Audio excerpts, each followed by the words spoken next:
उत्पत्ति अध्याय 2। आकाश और पृथ्वी की उत्पत्ति का वृत्तांत यह है कि जब वे उत्पन्न हुए, अर्थात जिस दिन यहोवा परमेश्वर ने पृथ्वी और आकाश को बनाया, तब मैदान का कोई पौधा भूमि पर न था और न मैदान का कोई छोटा पेड़ उगा था, क्योंकि यहोवा परमेश्वर ने पृथ्वी पर जल नहीं बरसाया था और भूमि पर खेती करने के लिए मनुष्य भी नहीं था, लेकिन कोहरा पृथ्वी से उठता था, जिससे सारी भूमि सिंच जाती थी। मानव जाति का आरंभ। तब यहोवा परमेश्वर ने आदम को भूमि की मिट्टी से रचा और उसके नथनों में जीवन का श्वास फूंक दिया और आदम जीवित प्राणी बन गया।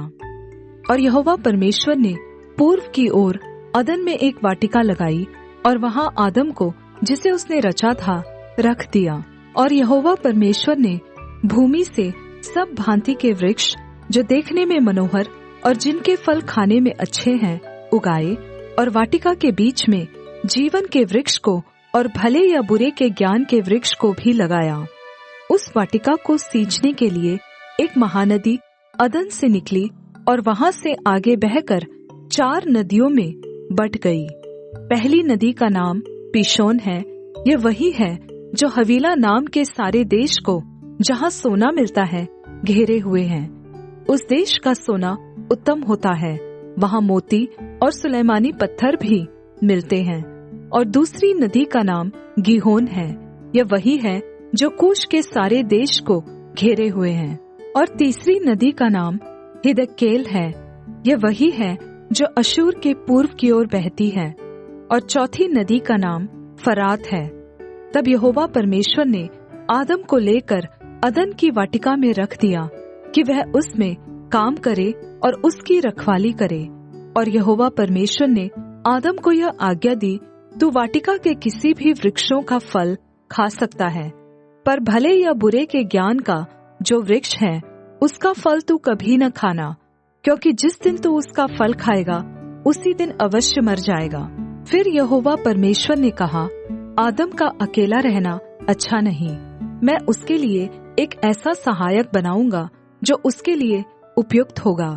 और यहोवा परमेश्वर भूमि में से सब जाति के जंगली पशुओं और आकाश के सब भांति के पक्षियों को रचकर आदम के पास ले आया कि देखे कि वह उनका क्या क्या नाम रखता है।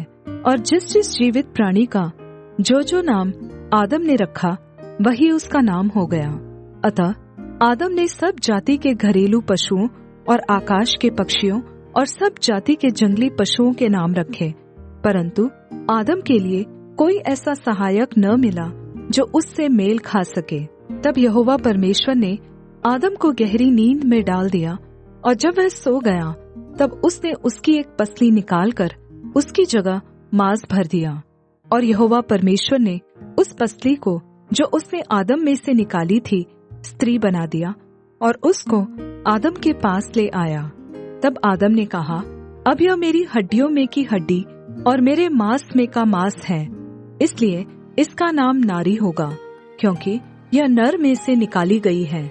इस कारण पुरुष अपने माता पिता को छोड़कर अपनी पत्नी से मिला रहेगा और वे एक ही तन बने रहेंगे। आदम और उसकी पत्नी दोनों नंगे थे, पर वे लज्जित न थे।